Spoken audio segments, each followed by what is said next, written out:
Oshta afternoon, good afternoon, and Wado, thank you for watching. So this is day 5, part B of reading Propaganda by Edward Bernays. And you'll see some remnants of my makeup because my skin got super sensitive and I did not want to actually slough skin off trying to get the rest of it off. So you just got to deal with it. Anyway, let's see. He himself is but moderately or poorly paid, judging himself by the standards in common acceptance. He cannot but feel a sense of inferiority because he finds himself continually being compared in the minds of his own pupils. Oh yeah, that's true. Second guessing yourself a lot will kind of leave you in a standstill, almost paralyze you. The successful businessman and the successful leader in the outside world, thus the educator becomes repressed and suppressed in our civilization. That's true. As things stand, the condition cannot be changed from the outside unless the general public alters its standards of achievement, which it is not likely to do soon. Nor has it. This is from 1928. Jeepers. Yet it can be changed by the teaching profession itself. If it becomes conscious not only of its individualistic relation to the pupil, but also of its social relation to general public, the teaching profession as such has the right to carry on a very definite propaganda with a view to enlightening the public and asserting its intimate relation to the society which it serves. In addition to conducting a propaganda on behalf of its individual members, education must also raise the general appreciation of the teaching profession. Unless the profession can raise itself by its own bootstraps, it will fast lose the power of recruiting outstanding talent for itself. My God, do you know how much we would have paid to put, back in the day, our daughter's 23 years old. I gotta slow down. And she was in public school, which I completely regret, from kindergarten. Well, she did a private pre-K. That's because I couldn't rely on my loved ones to watch her properly, a certain loved one in particular. But anyway, that's neither here nor there. And then she went into the best school district that I could find at the time and afford and to move to and stuff, buy my house in. She was in kindergarten and first grade, and that was incredible. I mean, they recognized that she was brilliant, and they kept feeding her as much as she would take, and then education-wise, and then got into second grade with a tenure person who should have never been there and never been tenured. And her spirit was crushed. She was bullied like crazy and ran teacher's errands instead of her going and getting her curriculum that was above her grade and stuff. Anyways, so I pulled her and homeschooled her. She graduated at 13 years old doing college calculus and stuff. So do you know how much I would pay and how much others would pay to have those incredible teachers like she had in kindergarten and first grade that recognized her talent and pushed her to excel and just kept feeding her love of learning? Come on now, right? But that requires discrimination against people like her second grade teacher who was tenured and shouldn't have been. You know what I'm saying? Come on. Oh no, they wouldn't do that, because then those people who are no good at what they're doing would sue them, right? Propaganda cannot change all that is at present unsatisfactory in the educational situation. There are factors such as low pay and the lack of adequate provision for superannuated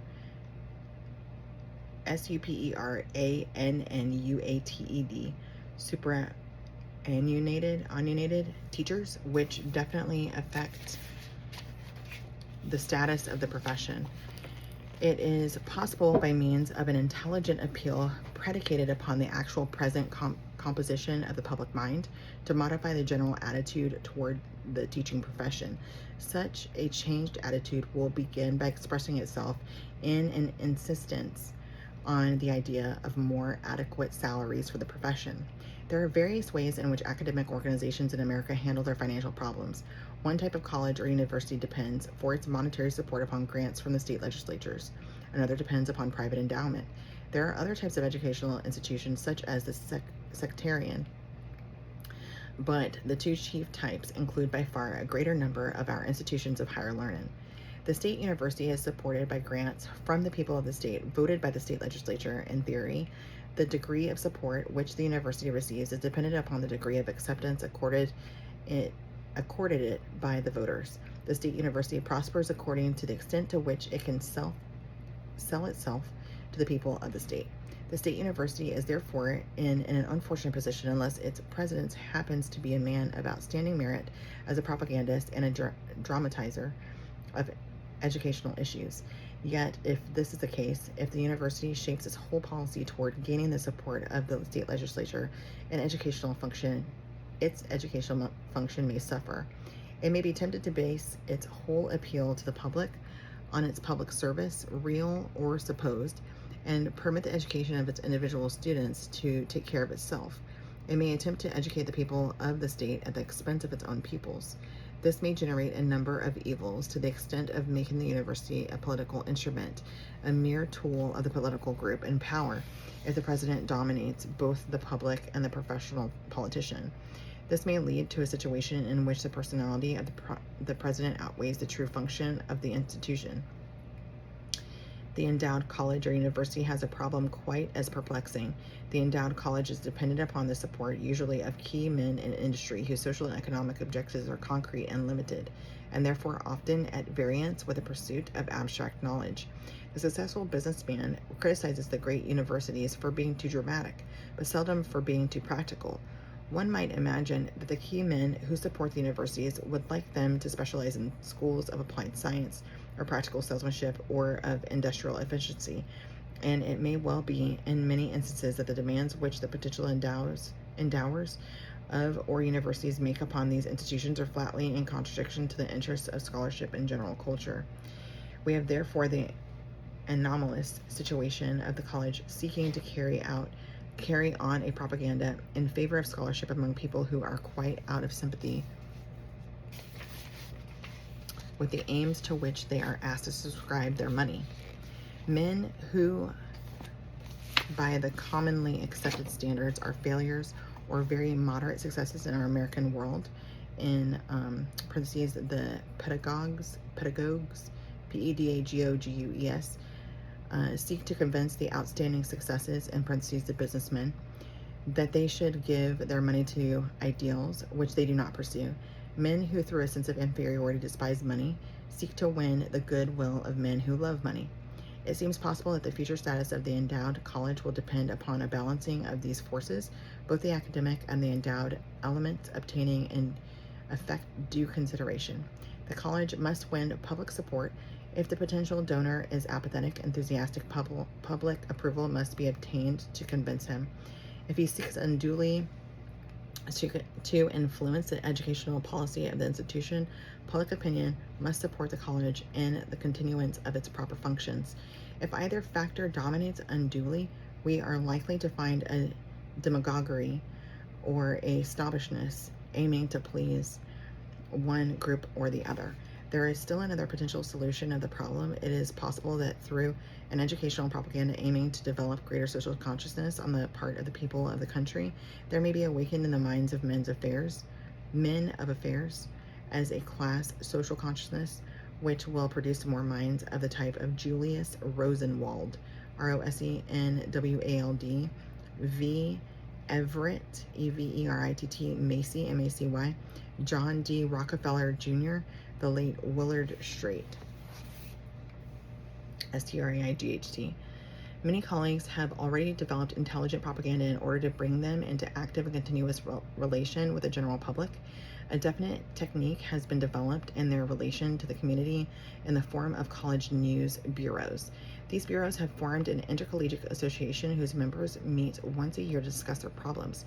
These problems include the education of alumnus and his effect upon the general public and upon specific groups, the education of the future student to the choice of the particular college, the maintenance of the esprit de corps so that the athletic prowess of the college will not be placed first, the development of some familiarity with the research work done in the college in order to attract the attention of those who may be able to lend aid, the development of an understanding of the aims and the work of the institution in order to attract special endowments for specified purposes. Some 75 of these bureaus are now affiliated with the American Association of College News Bureaus, including those of Yale, Wellesley, Illinois, Indiana, Wisconsin, Western Reserve, Tufts, TUFTS, and California. A bi-monthly newsletter is published bringing to members the news of their profession. The association endeavors to uphold the ethical standards of the profession and aims to work in harmony with the press. The National Education Association and other societies are carrying on a definite propaganda to promote the larger purposes of educational endeavor. One of the aims of such propaganda is, of course, improvement in the prestige and material position of the teachers themselves. An occasional McAndrew, McAndrew, case calls the attention of the public to the fact that in some schools the teacher is far from enjoying full academic freedom, while in certain communities the choice of teachers is based upon political or sectarian considerations rather than upon real ability. Well, hot dang, of course. Appreciate the honesty on that. If such issues were made by means of propaganda to become a matter of public concern on a truly national scale, there would doubtless be a general tendency to improvement. The concrete problems of colleagues are more varied and puzzling than one might suppose. The pharmaceutical college of a university is concerned because the drugstore is no longer merely a drugstore, but primarily a soda fountain, a lunch counter, a bookshop, a retailer of all sorts of general merchandise, from society stationery to spare radio parts. The college realizes the economic utility of the lunch counter feature to the practicing druggist, yet it feels that the ancient and honorable art of compounding specifics is being degraded. I was just thinking about that, how like I was taking my vitamins and I thought, this stuff, like it's by pure encapsulations, and I thought, gosh, this stuff used to be compounded like by hand and stuff, and now I'm sure it's just like industrialized. Cornell University discovers that, and then you also used to know your pharmacist, that endowments are rare. Why? Because the people think that the university a state institution and therefore publicly supported. Many of our leading universities rightly feel that the results of their scholarly researches should not only be presented to libraries and learned publications, but should also, where practicable and useful, be given to the public in the dramatic form which the public can understand. Harvard is but one example. End quotes. Not long ago, says Charles A. Merrill, Merrill, in Personality, a certain Harvard professor vaulted into the newspaper headlines. There were several days when one could hardly pick up a paper in any of the larger cities without finding his name bracketed with the achievement. Still in quotes, the professor, who was back from a trip to Yucatan in the interest of science, had solved the mystery of the Venus calendar of the ancient Mayas. He had discovered the key to the puzzle of how the Mayas kept tab on the flight of time. Checking the Maya record of celestial events against the known astronomical facts, he had found a perfect correlation between the time count of these Central American Indians and the true positions of the planet Venus in the 6th century BC. A civilization which flourished in the Western Hemisphere 25 centuries ago was demonstrated to have attained heights hitherto unappreciated by the modern world. Still in quotes.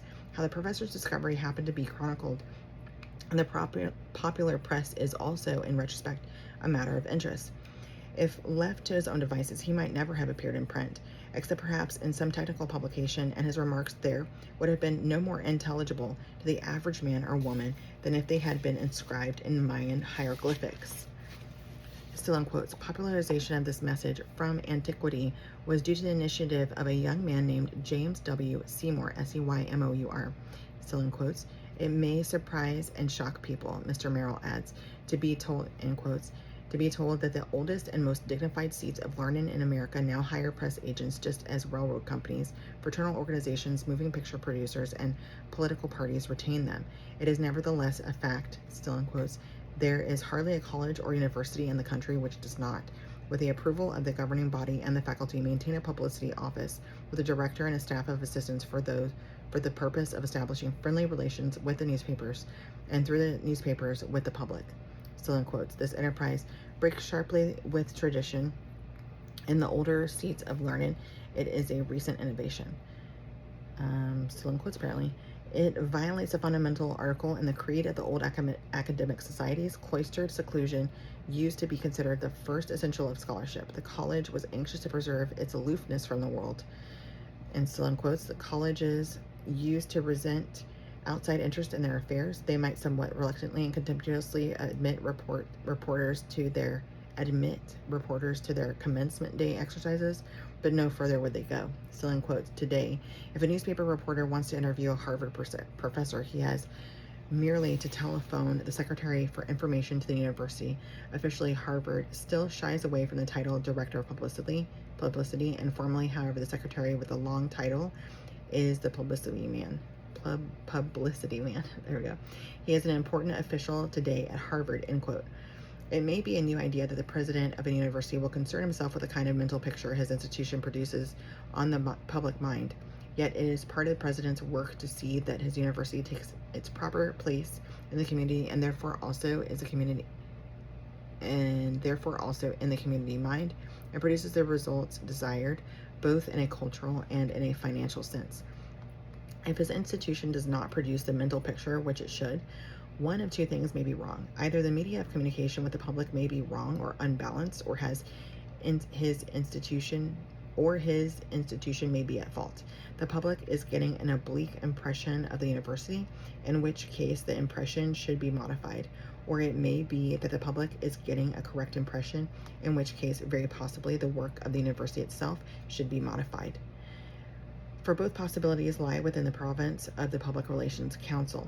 Columbia University recently instituted a Casa Italiana, which was solemnly inaugurated in the presence of representatives of the Italian government to emphasize its high standing in Latin studies and the Romance languages. Years ago, Harvard founded the Germanic Museum, which was ceremoniously opened by Prince Henry of Prussia. Many colleagues maintain extension courses which bring their work to the knowledge of the broad public. It is, of course, proper that such courses should be made known to the general public, but to take another example, if they have been badly planned from the point of view of public relations, if they are unduly scholastic and detached, their effect may be the opposite of favorable. In such a case, it is not the work of the Public Relations Council to urge that the courses be made better known, but to urge that they first be modified to conform to the impression which the college wishes to create, where that is compatible with the university's scholastic ideals. Again, it may be the general opinion that the work of a certain institution is 80% postgraduate research, and an opinion which may tend to alienate public interest. This opinion may be true or it may be false. If it is false, it should be corrected by high-spotting undergraduate activities. If, on the other hand, it is true that 80% of their work is postgraduate research, the most should be made of the fact it should be the concern of the president to make known the discoveries which are possible public interest. A university expedition into biblical lands may be uninteresting as a purely scholastic undertaking, but if it contributes light on some biblical assertion, it will immediately arouse the interest of large masses of the population. The zoological department may be hunting for some strange bacillus which has no known relation to any human disease, but the fact that it is chasing bacilli is in itself capable of dramatic presentation to the public. Many universities now gladly lend members of their faculties to assist in investigations of public interest. Thus, Cornell lent Professor Wilcox to aid the government in the preparation of the national census. Professor Irving Fisher of Yale has been called in to advise on currency matters. In the ethical sense, propaganda bears the name relation to education as to business or politics. It may be abused. It may be used to over-advertise an institution and to create in the public mind artificial values. There can be no absolute guarantee against its misuse. And we will leave it at that. Don't go hang again. You win a good chance. We meet again. Love you, mean it.